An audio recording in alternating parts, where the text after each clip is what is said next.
কে বলেছে এই কাজ করতে?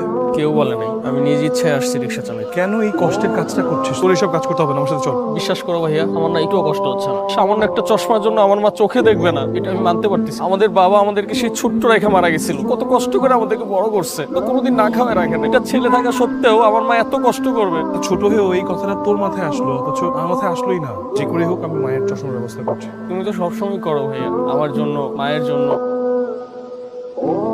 দাঁড়া, আজকে তুই কোথাও যেতে পারবি না। আজকে আমার বন্ধু আর তার ছেলে তোকে দেখতে আসবে। আমাকে দেখতে আসবে মানে? আমাকে যে দেখতে আসবে আমাকে জানিয়েছো একবারও? ছেলেটা ভালো, অনেক টাকা পয়সা রোজগার করে। বাবা হিসেবে তো আমার দায়িত্ব ওকে একটা ভালো ছেলের কাছে তুলে দেয়া। দেখো বাবা, আমি তোমাকে আগেই বলেছি আমি আমার পছন্দের ছেলে বিয়ে করব। তোমাকে আমার বিয়ে নিয়ে ভাবতে হবে না। আমি চাইলে আমি কালকেই বিয়ে করতে পারি। কালকে বিয়ে করবি মানে? আমি কালকেই বিয়ে করে তোমাকে প্রমাণ করে দিচ্ছি যে আমি এক কথার মানুষ। কালকের মধ্যে যদি ওই ছেলেকে তুই বিয়ে করতে না পারিস তাহলে আমার বন্ধুর ছেলেকে তোকে বিয়ে করতে হবে।